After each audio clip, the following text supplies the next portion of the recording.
in a second, the cop pulled out his gun and shot at him. Bang, bang, bang. And I'll never forget it as long as I live. He kind of like hunched over and he's looked up at me and he's just gone, oh. Anyway, I had this tiny little baby in my arms and they said to me, all right, you need to give us the baby. And I said, well, I'm breathing. You're not having this kid. Like, it's not, there's never going to be a time when I'm going to hand over this child to you. I was holding her like this in my arms, and one grabbed me on this arm, one grabbed me on this arm, and they literally ripped the baby out of my arms. Oh, 3, 2, 1. I am just a man in recovery doing my very best to share a positive message of love and hope to anyone out there struggling. My name's Danny Shannon. I spent 17 years in the pain, hurt and misery of active addiction, heroin, meth, crack, anything you could get your hands on. I am absolutely blessed to have found recovery on the 15th of September 2009. This is the Kick the Shit podcast. Each week, my guests and I will share our stories around the social and emotional impacts that addiction can have on both ourselves and our loved ones. Let's go! Krystal, welcome to the Kick the Shit podcast. How are you doing today? Good, thanks, Danny. Thank you for having me. This is like the official start. Guys, anyone jumping on? It's been a little while since I've done this is episode 15 of season 2. I'm very, very blessed to have Krystal on the show today. Before we jump in and hear Krystal's incredible story, I just want to make a couple of announcements. First of all, I would love to thank Kohani for sponsoring this podcast. Kohani are helping you help yourself. They supply NDIS support and coordination. And I also just want to make a quick announcement that season 3, me and my little social media chick, Katie Ward, have been working on doing season 3 around interviewing family members who have been affected by drugs and alcohol. So I think an incredible season. And my mum doesn't know it yet, but she will be the first person interviewed on the show. So before we get started, without further ado, I would love to just give you a little intro to Krystal. I was addicted to fast and slow for a good part of 20 years. By the way, that's heroin and meth, I would imagine. I was subject to a horrific police murder that fucked my life. I lost my kids, I went downhill, and I got to the point where I was like, okay, either I fight or I neck up. And the rest of it is history. 7 years out of rehab, 6 years with my kids back in my life. I just finished a law degree, and today I'm taking my kids out on the boat and just being normal. I have big plans for advocacy for mums and dads dealing with the system. Addiction, institutionalism, and breaking the cycle. Guys, meet Krystal. Krystal, what a great intro. Hey, how are you? Good, thank you. Sorry, I just had to close the door. That's okay. Look, Krystal, if you need to stop at any point, this is just a live stream. I can cut and chop before we put this out to the podcast. But it's look, hearing that stuff. 20 years. When I mentioned fast and slow, what did you mean by fast and slow? Just for anybody who's listening. Fast and slow, so speed, originally speed that then turned into ice and heroin, and I guess anything else that sort of come in the opiate family as a result. Yeah. You know what? When I was putting that together, when I seen fast and slow, I actually thought speed instead of meth. Now, a lot of people might not understand why that is, but basically back when you started using We're old. Speed meth device wasn't around, was it? Yeah. Or what? Yeah. Cool. So 20 years caught out there in addiction. You were subject to a horrific murder that happened in your own backyard. Yeah. And we'll definitely jump into that. Krystal, before we jump into that, why don't you just take us back? What was it like? What was it like growing up for you? Who did you live with? And where did you grow up? And where did it all begin? Okay, so I was a kid on the Sunshine Coast with both my parents. They and my little brother went to a good school, had a beautiful home. They broke up when I was about 7 and got divorced when I was 10. That was a pretty rocky breakup. My dad didn't take it very well. We moved to Brisbane then, and because my dad would turn up at our house often and start drama and stuff, by chance, one of the kids at school's grandparents lived down the road. I went to a school back then, this is in the 90s. I went to a school, my principal was a nun. So I was not allowed to play with other kids. Other kids wouldn't let me come over and play because my parents were divorced. So I guess that was the first sort of shitty thing that happened in my life. But I had the best mum in the world. We had a beautiful home over our head. We went to beautiful schools. I did dancing. I did athletics. My brother did everything. Like, we had a really, really good upbringing, and a soldier of a mum who just worked hard and, raised us up the best that we could. Krystal, So I had I a love good hearing that. childhood. I love hearing that stuff about your mum. And sorry, Krystal, I should have mentioned this just at the beginning. No, Kate, that's I'll okay. just jump in and just make comment to her. But yeah, I love hearing the stuff about your mum. It really lights me up because I always give my Yeah, mum the she's biggest the like, best. yeah, Yeah, that's so good to hear. I love, she just is. a good rap for the mum. Sorry, go on. Yeah. No, she's awesome. It's funny how many times in the last 7 years I've said sorry to her, but I'll get to that later. Yeah. Yeah, so I was trying to think about it last night, actually, like where it all began, where my sort of path to destruction sort of started, and I was always drifted towards the naughty kids, and I can't think of why. Like, I had a good home. I wasn't bored. I had sport and dancing and everything, and I just don't know, maybe excitement. Maybe I was just one of them kids that, was excited by doing naughty shit, the rush that you get from doing naughty stuff. I remember anyone that's from Brisbane, I smoked my first joint at 13 underneath the bridge at Toombul Shopping Centre. Because I was one of the cool kids. Um, I had my first child at 17. So I was dating an older guy. He was 3 years older than me. So when I was like 15, he was 17 and had license and stuff like that. That's really how I got introduced to speed.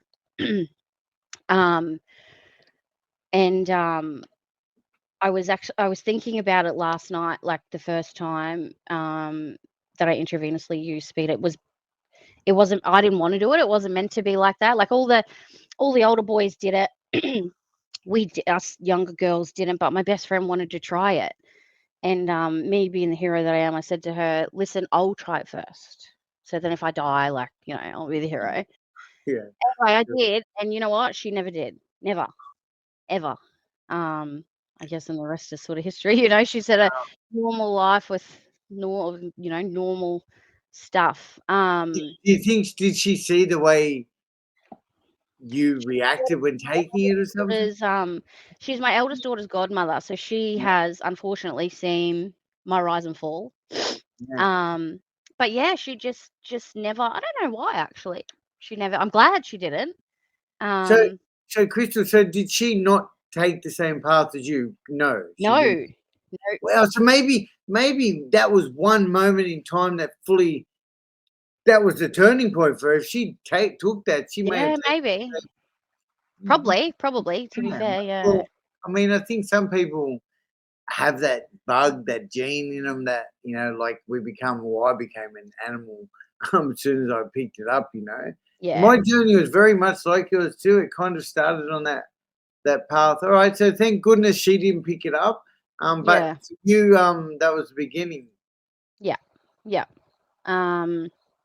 So I moved out of home a lot before I finished school, but when I told my mum I was pregnant, I didn't tell her till I was 6 months. I was still going to school, private Catholic high school at that point in time, and I moved out of home before I finished the year. So I guess my resilience kind of started back then. So I was going to school on the north side of Brisbane. I was living in a garage at my dad's house at Beanley, which is like 2 hours south.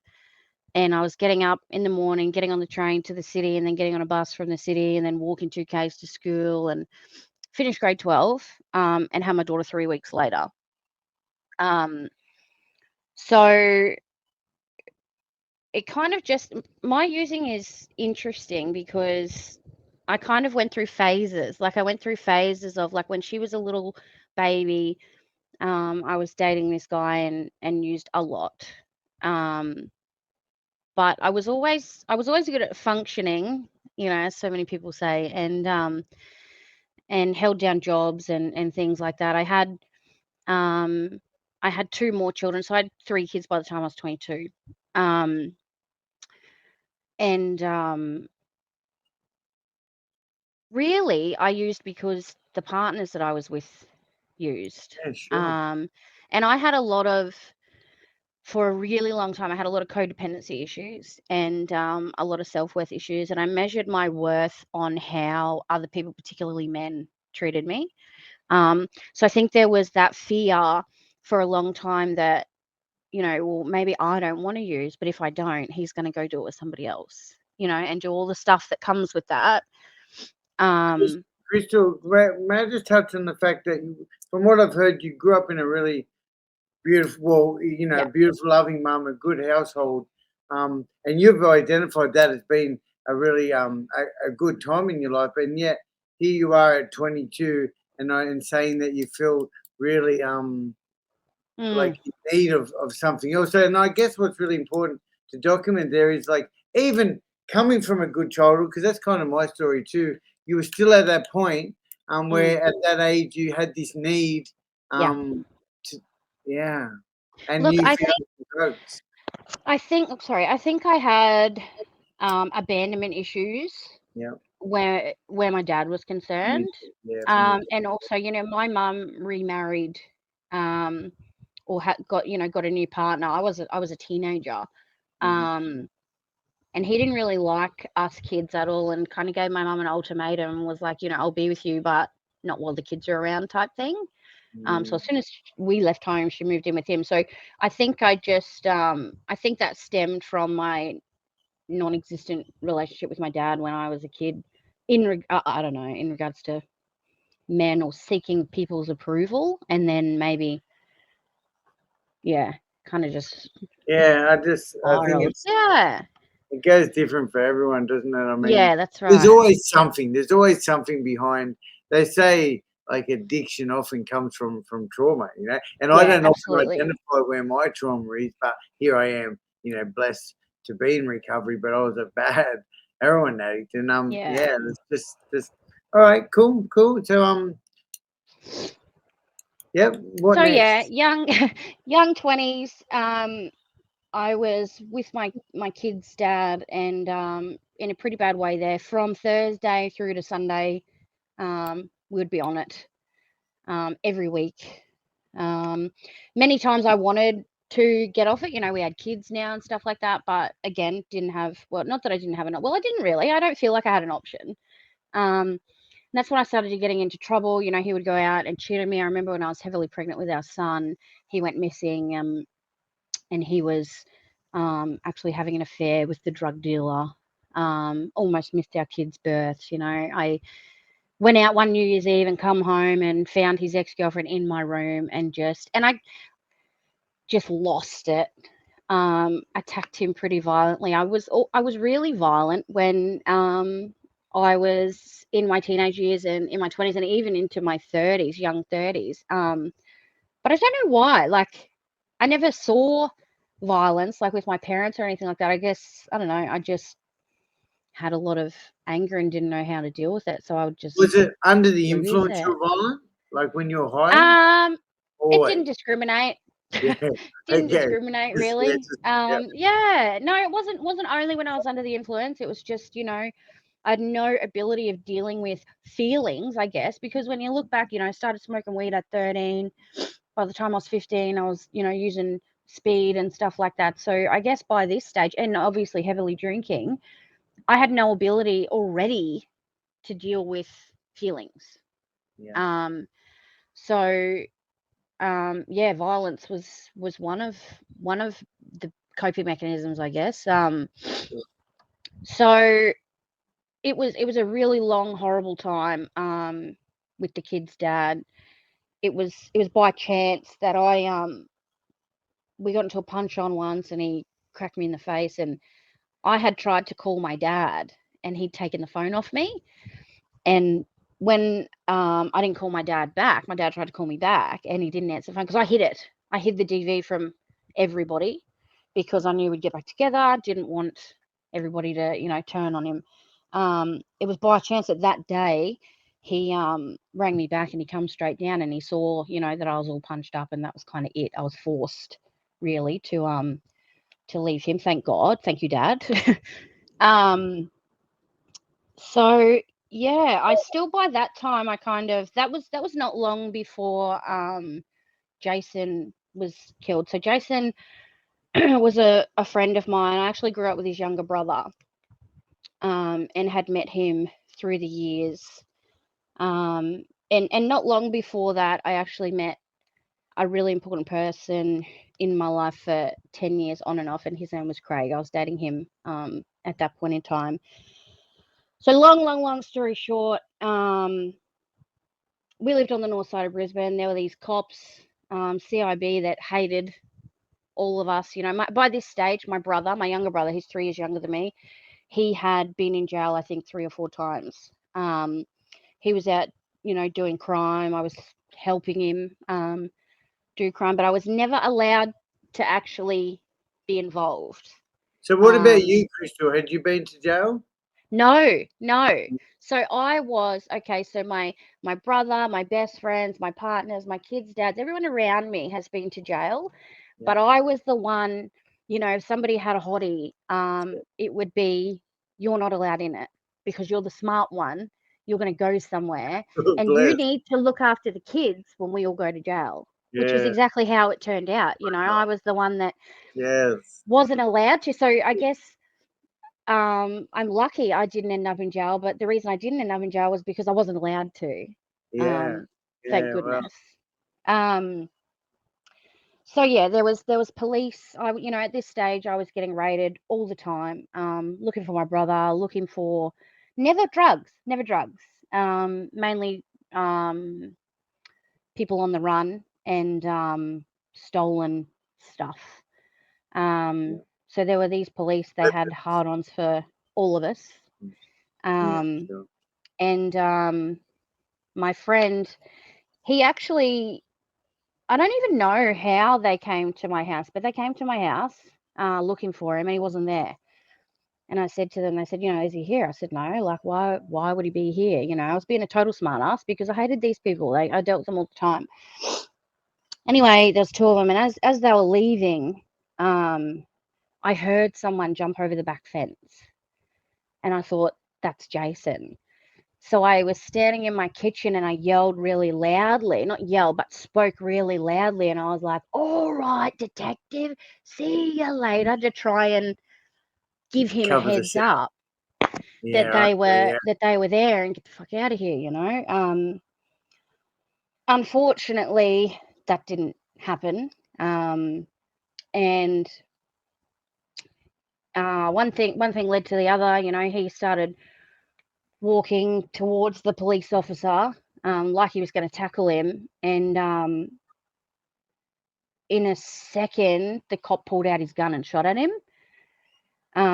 It missed him, and I was standing at the top of my landing. I had a ramp. I was standing here and I could see it, so it was probably, I don't know, 3 or 4 meters in front of me. So he's just pulled out his gun and shot at him, and it went straight past his head because he started running towards him. Like, you know, if I'm going to go to jail, I'm going to try and fight you or something. Mind you, he was 50 kilo wringing wet. Wouldn't have done anything. I don't know why he shot at him. I got asked this in the inquest actually, and I don't know. Could have been any of us, I said at the time. But he shot him and he missed. He shot him and it missed. Thank God, because it would have hit him straight in the head. Like, it was, the ballistics were found in the house next door, lodged in the bricks next door, right? So Jason's turned around at this point to run. Bang, bang, bang. Fired 3 more times. And I'll never forget it as long as I live. He's grabbed his guts and he's kind of like hunched over and he's looked up at me and he's just gone, oh, and then fallen to the ground, stumbled a bit and fallen to the ground. And this, I swear, this all happened in like 30 seconds. My kids were there. My 2 youngest kids were there. So my kids were, I think, 2 and 3 at the time. They were inside, thank God. Yeah. So I've run downstairs, and this cop is slapping him in the face. Jace, wake up, wake up. His shirt was pulled up, and you could actually see the bullet. So they'd gone in his back. You could see the bullet. I don't even know how to explain it. It's the weirdest thing I've ever seen, sort of lodged just under his skin. So it went in and only just didn't come out the other side. Anyway, I had to call the ambulance because the cop didn't. There was like 400 cops at my house in before the ambulance got there. Then there was news choppers everywhere and this, that, and all the other. And I was inside. I wasn't allowed to go outside. My kids were, going, what the fuck's going on? I'm obviously a mess. And then it was like the movies. This big fat cop walked in with the jump blazer on and the hat, walked into my lounge room, took off his hat, and I just dropped. And they told me that he's dead. So they were in my backyard working on him for 41 minutes. And he died there in the backyard. So as a result of that, obviously me and my children got taken to the police station. And by the time I got out of the police station, some of my friends had called me and some people were there to pick me up and stuff. And they said, where did he get the gun? Where did Jason get the gun? And I was like, what the fuck are you talking about? I said, it's all over the news that it was a shootout. And I was like, what? So I rung his parents straight away. And I said, listen, do not listen to the news. I said he didn't have a gun. They never had a gun. They never found a gun. They tried to say that one of my son's toy guns was found there. Anyway, no DNA, no fingerprints, but you do the math. So his family asked me, so he had 2 teenage kids, and all he had left at this time was his legacy. And his family said to me, look, can you talk to the media? Can you set them straight? I said, absolutely. That's all I can do, So I spoke to the media. I said, listen, I'll talk to you. I said, but it's got to be on my terms, right, which they promised. And so I got on there, told the truth, which conflicted what the police had said. And it was interesting. I remember watching it. I put that up there, this big, sad, sorry story, that he was shot in the back row. And then next minute, my mugshot's on the news. And then they're saying, that I'm this criminal and I'm a lady of the night and I have a fortress for harboring criminals and guns and all this rubbish. So yeah, there was a big coronial inquest. Obviously, the autopsy came back, and it said that he was shot in the back. Which, how can you be in a shootout if you were shot in the back? Right. You can't. So, that's the point in time when I started using heroin because I couldn't cope. As a result of that, I didn't have a relationship with my dad at the time. He took my kids. So I had to fight for them in federal family court for 9 months. And I remember walking into the courtroom and the judge said, I know you. You're that girl from the TV in the shooting. So I was fucked from word go. Krystal, can I just go back for a second? Jason was your mate, eh? You grew up. Yeah, yes, he was my mate. So I grew up with his brother. Yeah. And knew him. No, Craig was my partner at the time. Yeah. So yes, that's an important part. So I had known him for ages, but the media turned it into, we were in a relationship. It was an affair because I had a partner who was in jail. So they said it was actually a suicide mission on the news because Jason had been busted for his affair. And if he went back to jail, he was going to get killed. Like, it was hectic. It was movie shit. So yeah, at that point in time, I started using heroin, but also I started having seizures. And I had all the brain tests and this, that, and all the other. And I don't have epilepsy. There's nothing neurologically wrong with me. Yep. They said to me that it was my body's way of going, I can't do this anymore,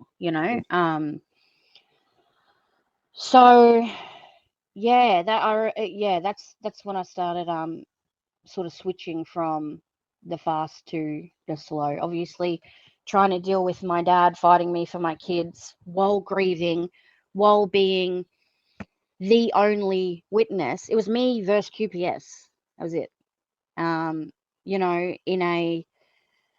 In a essentially a murder cover up. was pretty hard. So I spiraled pretty badly then, obviously. Ended up getting my kids back 9 months later because I hadn't done anything wrong, regardless of what happened. I didn't even live in my house. I didn't know they were coming. I didn't know, any of that was going to go on. At this point in time, I had no convictions, no drug charges, no anything. So really, they had no reason to do that other than they'd seen me on the news. Mm-hmm. But I remember going to see my friends who were the ones that, gave me the smack. And I remember putting it away. I'll never forget. You just have those things that you never forget. And he was looking at me. My mate was looking at me, and he goes, 3, 2, 1, there goes the pain. And that was it. Being an ex-heroin addict yourself, that was exactly what it did.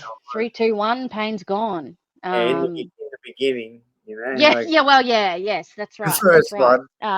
Yeah, that's right. So, that's right. After that, spent a long time, chasing. By this time, ice had come out as well. So spent a lot of years of my addiction. Mind you, I was working at this time, having jobs.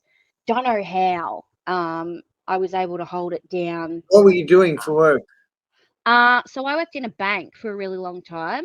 And then I went from a bank to a financial planning firm. I'd done a diploma and was in a financial planning firm. And I actually only stopped working there when the inquest came up for Jason's death, and I had to take all this time off work, and I couldn't tell my boss, hey, I've got to go to a coronial inquest for a shooting. So I was trying to sort of hide it, and it kind of just fell apart then. So his parents actually charged the police with murder. You can do that, which was thrown out at committal. And then about a week later, docs turned up at my house. So yeah, they put I was using but functioning at this point in time. I didn't think I had a problem. Looking back, of course, I had a problem. I was present for my kids in the sense that I was physically there, but I wasn't present. Sure. They had a shit upbringing for a long time. So I was just on this voluntary order thing with docs, and I remember my docs worker was going on holiday, and there was this really horrible one. And she said to me, I said to her, look, where's everything at? Are we good? You're going to finish this 3-month thing where you come in. I'd never dealt with them before. You come in and annoy me for 3 months and then go away. She said, yeah, I'll be back in 2 weeks. You got this lady tomorrow. Her name was Sandy Walker. I'll never forget her name, the mean one. Anyway, the next day, 3:00 in the afternoon, I was on the phone to my best friend, knock at the door. I know a police knock.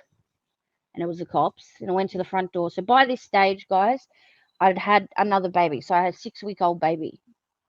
And it was docs and 5 cops with a warrant. And they said, we're here to take your kids. And I was like, what? Like, what do you fucking mean? Like what? And she just kept saying, I said, what do you mean? Like, what the fuck's going on? And she said, you'll be told later. And I just kept saying, I don't understand. Like yesterday, I seen this lady and she said it was fine. I was doing everything fine. Like, what the fuck? Just kept going, what the fuck was that? Anyway, my eldest child, thank goodness, was with her grandparents at this point in time. So that's where she stayed. Anyway, I had this tiny little baby in my arms, and they said to me, all right, you need to give us the baby. And I said, well, I'm breathing. You're not having this kid. Like, it's not, there's never going to be a time when I'm going to hand over this child to you. And they said, all right, well, anything you do from this moment, will be held against you, all that kind of jazz. And I was holding her like this in my arms, close to my chest. And these cops were huge, man. And I had one grab me on this arm, one grab me on this arm, and they literally ripped the baby out of my arms. It makes me so sad even thinking about it. And so I lost it, got violent again, attacked the cops, got dragged out of my house in cuffs, thrown in the back of the police car, still didn't know what was going on. And my kids, my other 2 kids, were down the road at their friend's house, and they kept saying, "Where are they?" I said, "I'm not telling you. Get fucked," you know. Anyway, they found them, and I'll never forget it as long as I live. They come up to the car, and I had to say goodbye to my kids cuffed in the back of a police car. You know, they wound down the window, and I had to say to my kids, like, because I didn't know where they were going. I said to them, "Where are they going? Where are you taking them?" And they said, "Oh, we're taking them to foster care." I said, "No, you're fucking not. Like, ring my mum, ring their dad, you know, ring all these people." And I remember my son just going, he just lost, he started screaming. He was 5 years old. "Do not take my mama to jail. Do not take mama." And, you know, that was the worst day of my life. So yeah, after that, they never really gave me a reason that was warranted. I don't feel, you know, I'd never given a dirty at that point in time, but I also didn't know a lot of my rights. I just kept refusing when they were on that little 12-week thing, saying, you know, "Give us urines." I just kept refusing. But nobody told me that if you refuse, then they write that down as a dirty. Yes. Make that make sense, you know? So they took me to court, and they got a 3-year order on my kids that were 5, 3, and 6 weeks old. So again, that was the beginning of the end. I somehow ended up, you know, Craig, the one I was talking about before, he was back in jail. We were off. I ended up in a really bad relationship with someone that was my friend that really took advantage of me when I was at my lowest point. You know, instead of, I guess, looking out for me, knowing where I was mentally, he just fed me drugs. Fed me copious amounts of drugs. And of course, I'd lost the reason that I got up in the morning. I wasn't trying to kill myself, but I wasn't trying to live either. So it was just a game of let's see how much I can put away and survive, you know. So during that time, I was in a really bad DV relationship, lots of involvement with the police, you know, drug charges, weapon charges, all that kind of stuff. So a year and a half, I was in, I guess, full on, like, the worst I'd ever been mode. While your kids are out of custody. While my kids are in there, yeah. And I'm seeing really the worst thing that could be happening. Yeah, absolutely. Krystal, can I just Yeah, sure. First of all, like, just hearing that, just like, it breaks my heart too, you know, to hear that stuff. You know, I can't, like, not even you, your kids, you know, it's the child, like your 4-year-old yelling out that. Yeah. It's just horrible, you know. And what you've said, and I know we'll get to this too, but you want to be an advocate for people, men and women too. So what you mentioned, it's so unfair that docs or whoever they are should be letting the individual know that by refusing a urine, it is going down on paper. But really, the sneaky fucks are actually just documenting that in the background. And I think there's a lot of good people out there that work in the system. And I think there's even those 2 coppers ripping you apart to take away your baby. Like, I guess they're probably being forced to do that as well. Like, maybe one of them was a fucking cunt as well. Maybe the other one wasn't. But, like, it's hard to know, like, what's right and what's wrong in this world too. Because I know, as an addict, some children are better off in care. 100%. What I'm hearing is like a pretty good mum. Look, in hindsight, I'm not going to say that them being in care needed to happen. Yep. I think there are definitely other ways that you can, you know, if you want somebody that's completely fucked up on drugs to change your life. And look, there's always the exception, you know. There are the people that don't care, you know, and don't. And look, there are people that also do care but don't fight because it's too hard to get that. I have a whole newfound respect. I get it. They don't not fight because they don't want to. They don't fight because it's too fucking hard. It's impossible. They make it impossible, you know. But something did need to happen, you know. I'd been using drugs at this point in time, you know, fucking 15 Yeah, years, 50 years. and just functioning, you know. And like I said, I wasn't present for my kids, you know. At that point in time, they'd found guns under my pillows, you know. They'd seen me locked in my room for hours. They'd seen, you know, they'd seen shit This that they is shouldn't all have seen. when after they took the kids, but isn't it? No, this was before. But Okay. so yes, look, did somebody need to interfere? In hindsight, absolutely.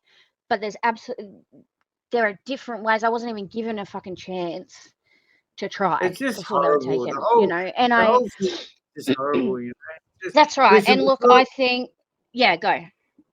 I was just going to say, before we get to the next bit, is something that happened, right? Once the kids were taken away from you, and I know this happens a lot for mums and dads and family members, you had so much drugs going into your system because that guy who took advantage of you. And it's like you lost the fight. Yeah, you stopped fighting. It's like, 100%. Like, and that's fuck. Like, that's the worst That's bit, right. isn't it? A year and a half, it was... Yeah. I couldn't handle talking to them, because then I'd have to I'd have to get off the phone to them, you know. I wouldn't go see them because I'd have to leave, you know. And before that, I can't even, I wouldn't wish it on my worst enemy, man. And I think, you know, the system's really flawed in that sense, because you've got somebody that's dealing with drug issues and stuff. And again, this isn't everybody, but there are people out there, and you want them to do better, but you take the reason they get out of bed every morning away. I'm not going to fucking do better, you know. I'm going to go into self-destruct mode. So they were in care for a year and a half before I kind of... It was one of my kids said to me, you know, like, they were getting a little bit older now, and they're like, you know, when can we come home? And I'd managed to avoid that conversation with them for so long. And they said, you know, Mum, you've got to fight for us. And that was when I was like, all right, that was when I hit a crossroads, you know. I was like, I have to, and it was my mum who said to me, you know, you got to make a choice, Krystal, because you're hurting them. By being there a year and a half, they've been in the system and they're not coming home and they don't understand.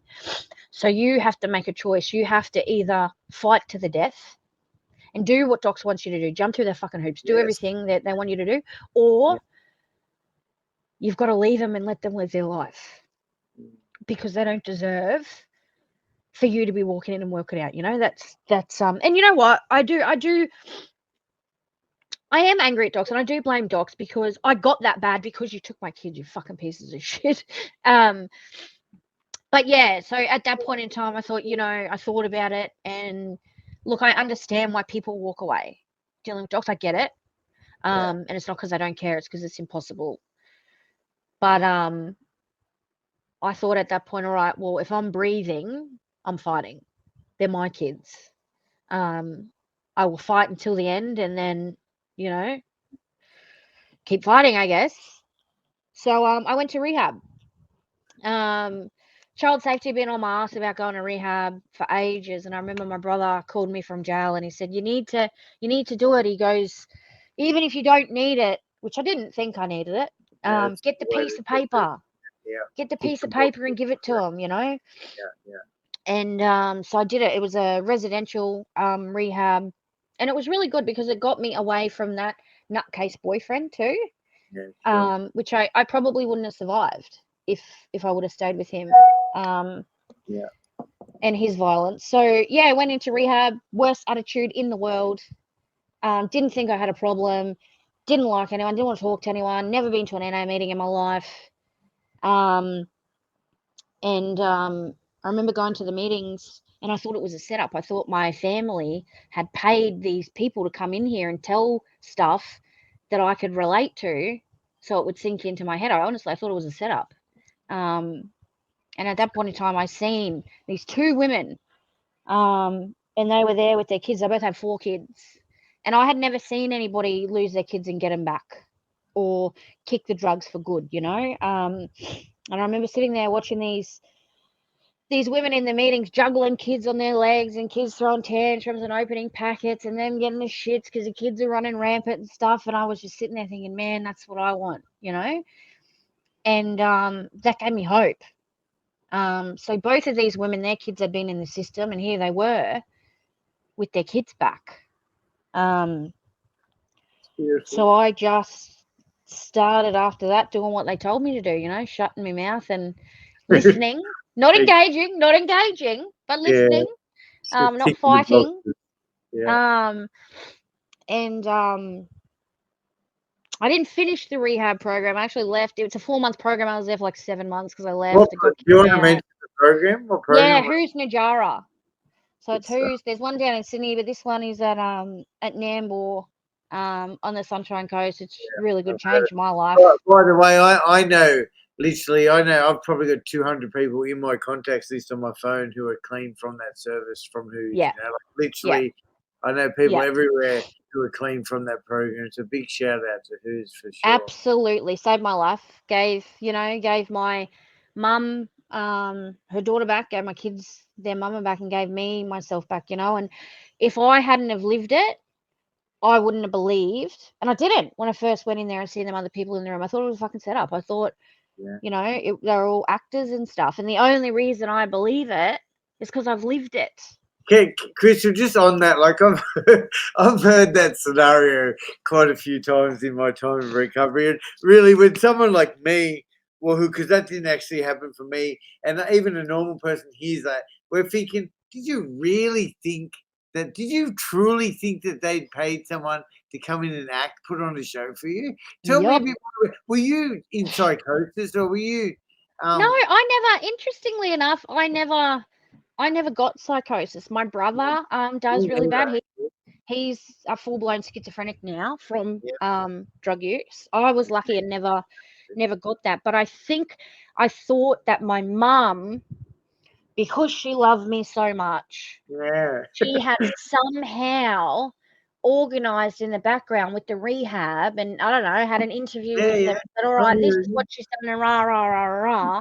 So if you can get people up there, because she's not going to believe it. She's not going to believe any of it. So if you can get people up there, that says stuff that relates to her, maybe, I don't know. I did. I thought, That's mad. And to think, but then the next thing you said was that then you started seeing mums juggling kids around. So you shifted from that belief that it's all an act to starting to believe. What was the process absolutely of belief there? Like how? It was just seeing those women, I guess, and when there was a shift from when I wasn't in rehab to when I was in rehab, right? So when I wasn't in rehab, I was seeing my kids an hour a week at a visitation center. It was putrid. And when I got into rehab, they had a whole team there that would deal with docs on my behalf and advocate for me. And I started, I would have days where people would go to meetings, and then my kids would come to the rehab, and I'd get to spend time with them and stuff. So the movement in my rights with my children from when I wasn't in rehab to when I'd been in rehab for 3 months was insane. And I think kind of then, and I'm very lucky. Look, in Brisbane, I had a really horrible docs team who, I don't give a fuck what anyone says. They wanted to see me fail. They wanted my children to be on 18-year orders, this, that, and all the other. But when I come to the coast, I, by the grace of God or miracle or something, ended up with a docs team who wanted me to succeed. And so when I left rehab, I was there 7 months. Within, I think, 3 months, my kids were staying at home 5 nights a week. So I left rehab January 2018, and September 2018 they closed the book and the order was gone. So good. Hey, Krystal, I just want to share with you, you in sharing your story like this, some of my episodes of Kick the Shit podcast have been getting shown to DCJ workers out here in the system.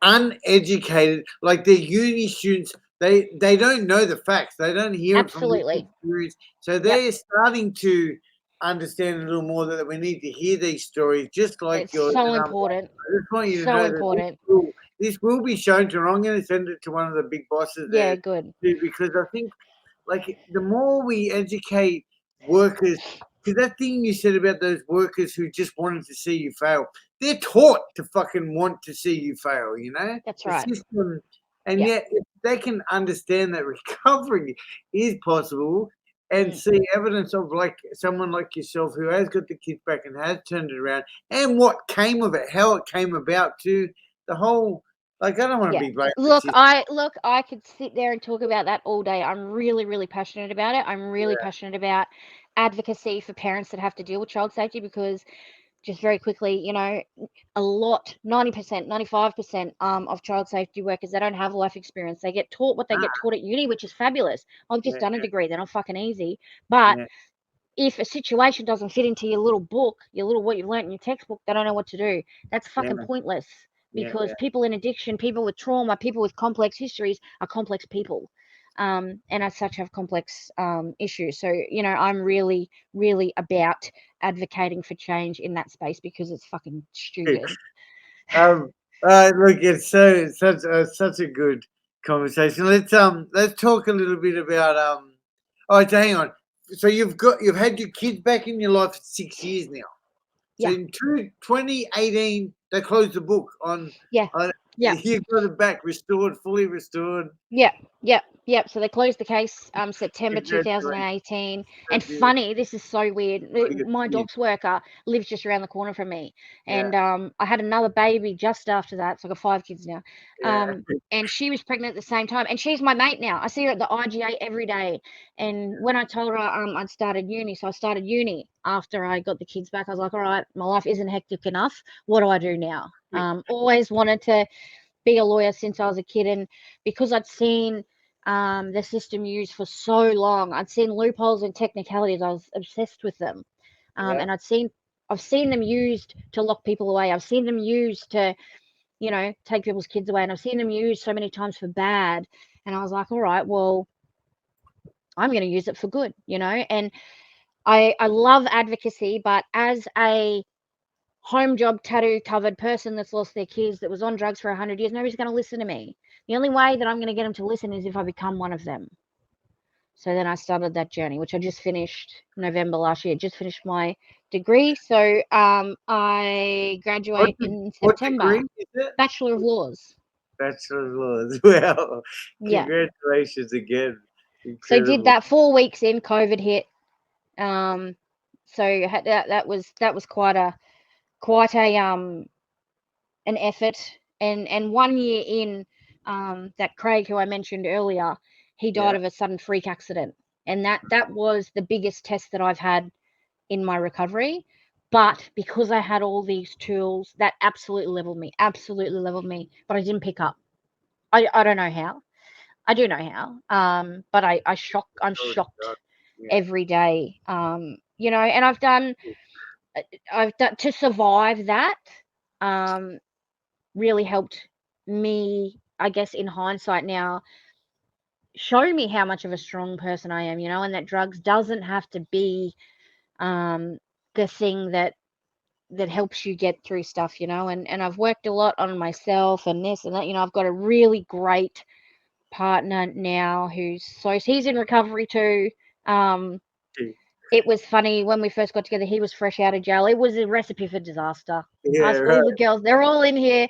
It was a recipe for disaster. It could have gone so bad, but he's amazing. He's just grabbed onto. So it's really good being able to do it with somebody that gets it. Yeah, for sure. I think it goes both ways. Where we are. Yeah, I think that goes both ways. I like, as a bloke who's been, you know, in recovery for 14 and a half years, I've experienced quite a few relationships in and out. I don't know, like, normal people are fucked and so are people in recovery. Everyone's fucked, you know? Like, it's about working you just need to find the kind of fuck that meshes with your fucked. Yeah, that's right. You need the same fucked, like, basically. Because the opposites just don't work. That's right. Especially when we come from our past. It's great to know that we can keep changing and evolving and be open-minded, but also, absolutely, I think it's good to find your brand, your flavor, you know. Yeah, absolutely. Good going. All right. So that's me. It's been a mish, but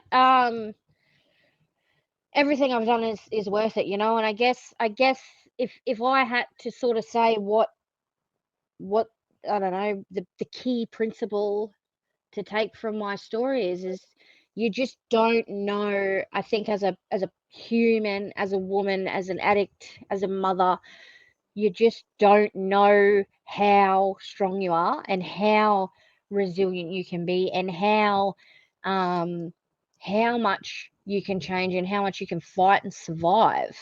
I think that's what has been the biggest sort of I guess experience for me, is just how much I was willing to fight when it got to that point, you know. You fight to the Krystal, death and then you got nothing left and then you just keep going, but it's all worth it. The rewards are just, you know, I remember in NA they used to say, you can live a life beyond your wildest dreams, and I sit there and roll my fucking eyes. Well, guess what? I'm living, and this sounds so cliched, I'm living a life beyond my wildest dreams. yeah, And it's not flash, it's not, you know, in mansions with flash cars and this, that, and all the other, but it's everything that I wanted. yeah. It's And it is so possible. And it's not a setup. nah, it's real. It's so cliche, isn't it? But people, like, I never believed that. You know, like people said this thing to me, Danny. If you wrote yourself a list of all the things you'd want in 5 years' time, you'd be selling yourself short. You know, and I remember thinking, well, I know what I'd want. I want enough money in the world to use enough heroin to keep me happy Yeah. for the rest of my life. I want to be rich and all this stuff. But actually, just understanding that, like, just the peace and serenity that comes with a Yeah. bit of absence, a bit of time up is Yeah. the most valuable thing. Of course, all that other stuff. Krystal, I think you hadn't mentioned, someone mentioned to me recently you were quite a high achiever throughout your studies and stuff Yeah, too. look, I You didn't was mention that. Talk to us sorry, about my that. nose was running because I was crying before. Yeah, look, I was always smart at school. I got 2 scholarships in high school. One to a really elite college, fully fees paid, that I didn't go to because I didn't have any friends there. So I was always smart.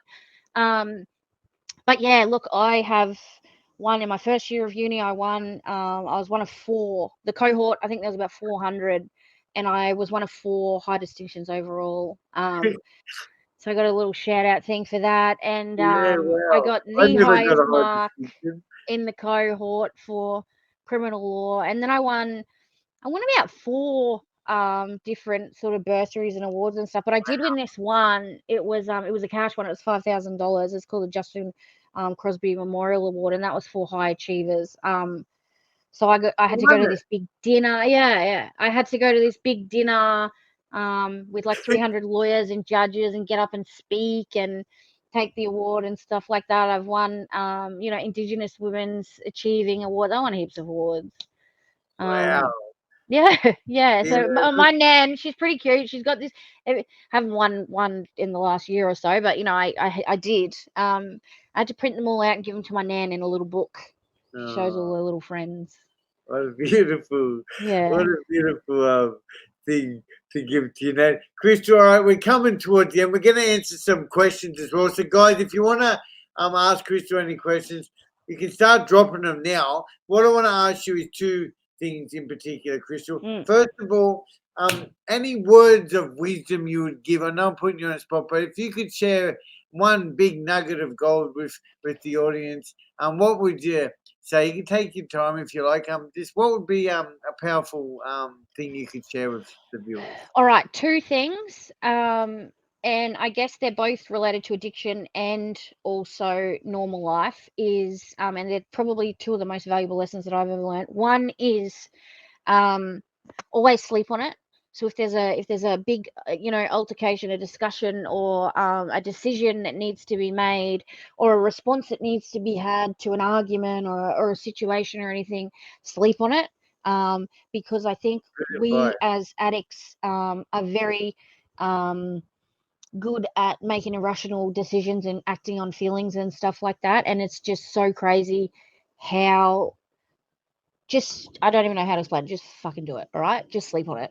And the second one is to reach out. So I've always been a prideful person in my life, and, you know, never wanted help from anyone in any regard to anything. And I learned, I guess I was kind of forced in rehab to reach out. And one of the, little cliched sayings at rehab or NA or whatever was, a problem shared is a problem halved. And it really, because my brain is absolutely my worst enemy. The shit that it tells me is just womba. And it really does take the weight off your shoulders. When you get that, whatever's going on in here for you, when you get it out to somebody else, it makes it so much better. It sounds so stupid and cliche, but I promise you, again, I'm only saying it because I've lived it. So reach out. Don't be afraid to reach out. It's not weak to speak. It's you can't take on the world on your own. I've tried, and it's impossible. So just let your pride down and reach out. I love that. I love that. Before we go and ask you where people can find you, I just want to ask you about your kids today. So how old are the kids today? Okay, so my eldest, she's 20. My two kids that were 3 and 5 at the time I got taken away, one's 16 next month and one's 14. The 6-week-old baby, she's just turned 8, and I've got a little 5-year-old. So yeah, they're all at home except for the 20-year-old who lives around the corner. All right. So on that, and I just want to let you know, and you can see I get like I've got my beautiful 6-year-old daughter. Yes. Like I actually completely avoid these conversations through my work that I did for over 10 years and rehabilitation. I learned my what's good for me, and like I take on people's, not that I take it on, but it's so horrible, isn't it? What you've been through, but more importantly, what the children have been through. So I want to ask, and I know this might be hard, but how do you think, coming out 6 years, you've had them back now? I'm sure it took years to gain some trust. Tell me a little bit about that. Like, how do you reckon you are now? Yeah, okay. I had obviously a lot of guilt and shame. I still do. And there've been many, many, many times and I'm so lucky because my kids never really turned on me. They just love me. And I remember from when they first come home, these are the two, the 14 and the 16-year-old, I used to say to them, I'd have a moment and I'd say, do you hate me? And they'd be like, no. And I'd say, well, why don't you hate me? You got taken off me. And they said, you know what, Mama, you fought for us. That's all that matters, So I'm so blessed in that regard. My 8-year-old, she doesn't even remember it. Obviously, I'm going to have the conversation with her at some stage. But look, some issues have started arising with my 14-year-old. We had an argument not long ago, and I said to her, I can't change the past. I'm so sorry. I give him a shit life. I did. And I said, fuck, if I would do anything, I'd sell my soul to the devil in a second to take that back, but I can't. All I can do now is, try and be the best mum that I can moving forward. And she goes, well, that's not good enough, is it? So I've kind of just started getting into territory with her in regards to all the stuff that come up from it. And look, it's going to be a shit show and it's going to be a hard ride, but she's allowed to feel like that. She's absolutely entitled to feel like that because I was a fucking piece of shit, and regardless of what I'm doing now, all those years, they don't get to erase them. So look, it's going to be hard. We're doing all the right things with therapists and counselors and all the stuff that they say to do. So just got to take, not take it personally. We'll take it personally, but not. They're allowed to have their feelings. Difficult stuff, isn't it? Like there's no way around. There's no way around this stuff. There's no, like I knew. I presumed the answer. There's no way, you can't avoid like what we did. I still have the same problems with my boy. I left my boy. Yeah.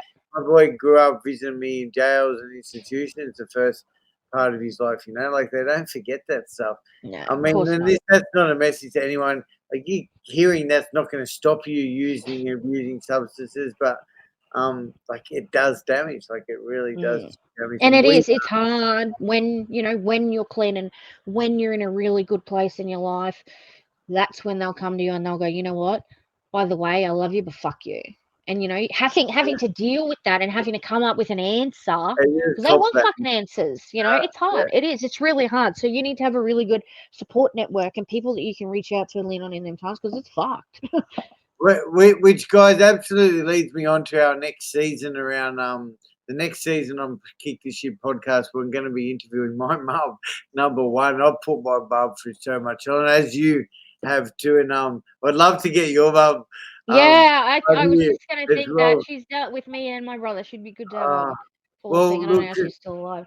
I think there's even more. Like there's us little addicts causing all the damage, but what about all the loved ones, the mothers, the brothers, the sisters, the aunties, the uncles, the sons and the daughters whom we have hurt, who are affected by addiction? They are the true victims of addiction, I truly believe. Even at my lowest of low, living homeless under the bridge or locked up in a cell, I always had hope that I'd get on, and I pretty much would. But what about those, my poor mum suffering, doesn't know if I've been killed, waiting bashed for the phone call in the gutter, waiting for the phone call. It's truly tragic. Krystal, where can people find you if you want them to find you? Like if anyone wants to reach out, where would they find you? I'm on TikTok. I don't really have time to go on TikTok at the moment, but I am on TikTok, Krystal Cartel. I think that was a bit of a joke name. I'm on Facebook, Krystal Nikki, and Instagram, Krystal Sinn. There's a lot of names there. Yeah, I'm sure here on Facebook, if you drop a comment in there, Krystal Nikki. Krystal can go through the comments and she can respond if anyone does have any questions. I'm sure they do. So what we're going to do now is thank you so much, everyone, for listening, and thank you again, Krystal. Like honestly, this is one really hard conversation for me. It breaks my heart, to hear all that stuff. And thank goodness you have come out the other side because your children are the true, they're the ones that are rewarded the most from here. Again, also, thank you so much to Kohani for sponsoring this podcast. Also, Kohani up there in Logan Village in Queensland, they supply NDIS supports and support coordination. If anyone wants any more information, please feel free to reach out to them. In fact, I'm actually doing an event up there in the beginning of April. So if you want to hear any more information about that. So what we're going to do now is I'm going to highlight some questions. Guys, if you've got any questions, drop them now. I'm going to go back through some of the comments. So first of all, we've got all your mates in here. Hippie says that this part breaks my heart, babe. Bless. Kimmy says hi to Von is talking about something along the lines around your child. About docs being so sneaky to take your kids there too. Danny has said, "Oh, Krystal, you're one brave, tough chickie. Much love to you guys." I want to hear your questions. What's this? I hate putting these up without me reading them properly. But the scariest part is that there are so many with similar stories. So glad you are doing well, Krystal, and so bloody proud for you for standing strong. Anya, Chris, thank you for your kind comment. Jess says you are amazing, Krystal. Thank you for sharing so openly. Jess, legend. Thank you, Jess is Jess. part of my team. Kelly says hello. Yeah, they're all in here. Von says, I'm going through similar shit at the moment. Inbox me one. Yeah. Send me an inbox Send on her Facebook. a message on inbox. Chris, okay, what's this one? All right. Cops and docs need to have peer support workers on site to take over and calm the situation down so everyone understands how things are. A huge part of the issue is the bad handling. Yeah, what do you think about that? That's kind of where you're going. The space you're going into. There's a gap. There's a gap in the system. So I forgot to add that day when they took my kids, I actually got charged with assaulting a police officer. It got thrown out in court. I didn't even turn up to court, but it got thrown out because the judge understood. But there was that day. There was a Indigenous liaison support officer, but I remember being handcuffed on the floor, getting wailed by the cops looking up at him going, are you going to do anything? And he couldn't, but there's absolutely a need for external third parties to be that buffer, which is what I'm fighting for. Very, very true. Even if like I've met with some of the workers, the police side, the DCJ workers and stuff, and they generally are pretty young. And then even if it's the boss missed a lot of the lived experience part, so the boss is helping guide the the younger people too. I think they are very open. I've been really blessed to experience them asking me lots of questions because I've worked in some workshops. See, that's so good. The fact that they want to ask you questions. You know, I'm really excited. My best friend, she's done a lot of jail. We just fought for 3 years and got her over the line. She's just been approved for her blue card. We got it overturned. And the reason that she fought so hard was because she said, I was that kid and had people that didn't understand, you know. So that's what we're all about, is pushing for change and pushing for some people in the industry that understand and can shed a new light, because it's so important. This shit you can't be taught.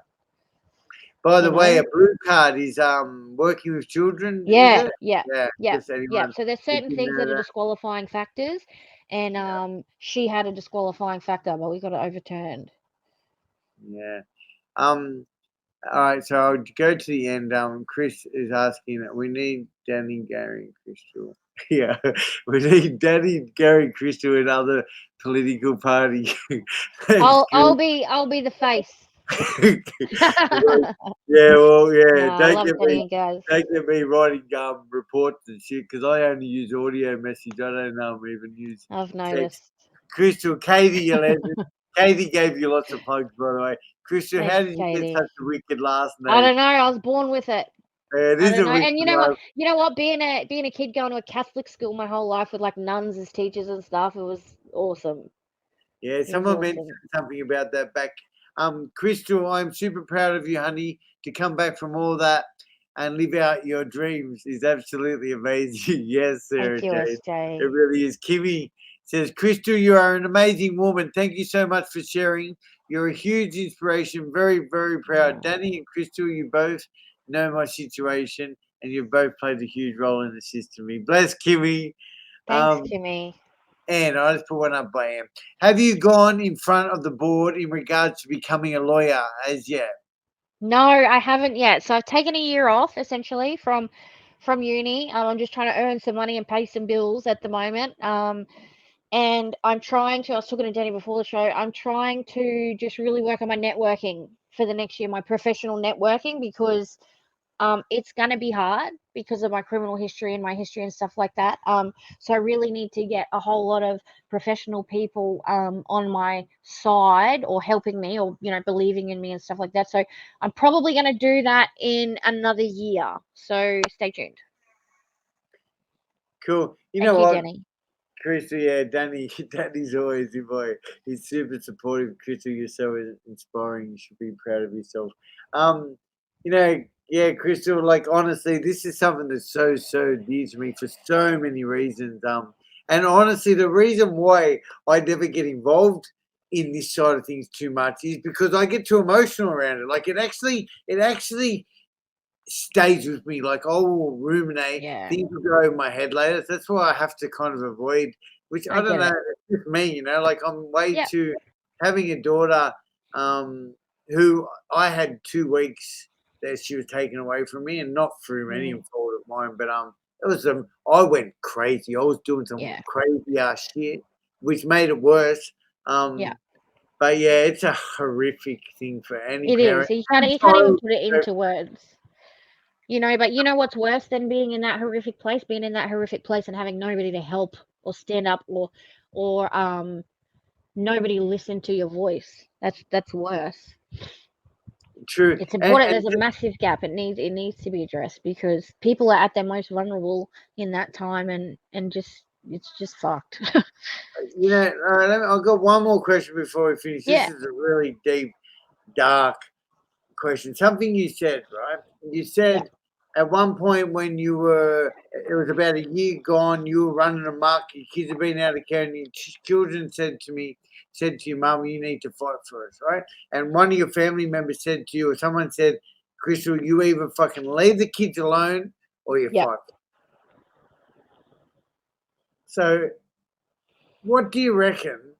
If the mum isn't going to fight, if she's going to keep fucking junking on and ruin her life, and I understand, or the dad, I understand they might be trying to force the feelings out and all that, but what is better, do you reckon? Like, for the kid, I mean, I don't care about that. Well, and look, when my family member said that to me, you know, that hit me hard, because it is, and I'm lucky, you know, I'm just one of those people that if I'm breathing, I'm fighting for them. If I'm not fighting for them, there is no point in me being here. You know, they are my world, they're my everything, you know. But I honestly believe, and I had to sit there and I had to picture my life and go, all right, what's a life going to be without them, you know, just going on and junking on and not seeing them or not, and I started hyperventilating and I started, you know, that is not something that I wouldn't do it, you know. But if that's, and like I said, I've got a whole newfound respect for parents that choose to walk away. I get it. I get why you do it. But that's what you need to do. If it's too hard, and it's fucking impossible. They put goalposts up. You kick through them goalposts and they move them, and then they move them again, and then they move them again. It's emotionally destructive. But if you can't do it, you need to let them kids live their life. It's fucking hard. But you know what?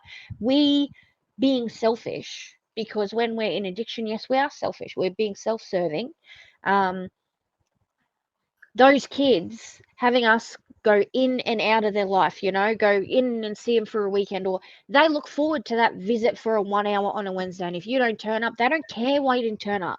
All they care is that you didn't turn up, you know. And then they go through all the shit of going, why didn't mum turn up? Don't I care enough? You know, doesn't mum care enough? Doesn't she want to fight for me? You know, it's horrible. So the domino effect, you know, what we're feeling is nothing compared to what they're feeling, you know. So if you can't do it, I get it, but leave them to live their life, because if you stay and if you keep coming in and out, you're going to do more damage. And you know what, that's a horrible, hard call to make, but in my experience, and that's why I fought, because I couldn't imagine a life where I was just one of those people that spoke of my children but had nothing to do with them. That wasn't an option for me. If there's any children that have, or you know, work kids that are listening to this that have been through that, I'd love to hear your opinion on that too. Same, kid, actually. which again is why I can't wait to do season 3 on this topic. Krystal, there's one more thing on that. The other side of that is, by leaving them alone, often children in those situations are fucking subject to heaps of putrid shit that ends up happening because of the system as well. So Yeah, it's just fun. that's right. The whole thing, but you know what? That can subject. happen regardless. That can happen. Yeah, it will happen regardless. It can happen when they're in the you know, like it's fucked. It's just fucked. That's all It I is. can say about it. So I'm very blessed that my children are home and never have to be subjected to that shit ever again. And I am all about, I learnt along the way through my own fuck ups, you know, my rights and parents' rights and this, that, and all the other. So please, if you're having dramas with docs, reach out for me, because it is my life goal. Hear that, guys? The rights. Krystal gave up her rights. You, the biggest mistake, one of your biggest mistakes was saying no to those those urines. That's where all this shit started, isn't it? That's right. Didn't even know it was a thing. Yeah. Yeah. You know, I didn't have to let him in the house. I didn't know that. Yeah. I didn't know any of it, and they use it against you. Fuck that. I will empower you. Ring me.